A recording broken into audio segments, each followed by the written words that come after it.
আসসালামু আলাইকুম দর্শক, একজন প্রবাসীর সাথে আমি এখন কথা বলবো।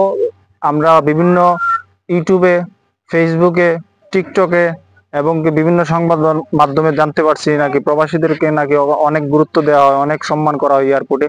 তার সত্যতা আমরা জানবো। আচ্ছা ভাইজান, আপনি তো আসলেন আজকে 3 দিন হলো। কি কি রকম প্রবাসীদেরকে কি রকম এখন মূল্যায়ন করা হয়? আগের মতো না কিছুটা পরিবর্তন লক্ষ্য করেছেন? আগের মতো আসলে আগের মতো না, আগের মতো থেকে একটু ভিন্ন আলাদা বলতে হবে আসলে।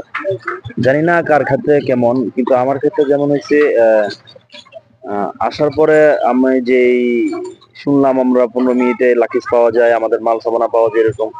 আসলে আমার ক্ষেত্রে সেটা হয়নি। আমি হয়তো বা 1 থেকে 1.5 ঘন্টা পরে যাই, আমি 1.5 ঘন্টা হবে আমি অপেক্ষা করার পর আমার লাকিজ পাইছি, মালপত্র পাইছি।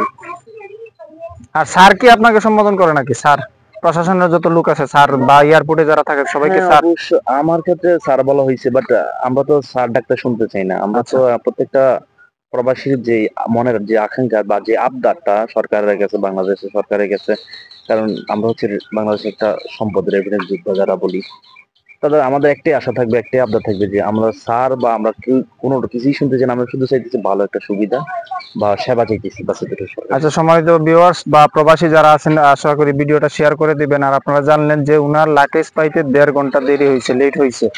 আসলে 15 মিনিটে 10 মিনিটে যে লাগেজ পাওয়া যায়, এটা সত্যতা কতটুকু এখন তো আপনারা জানতেই পারলেন।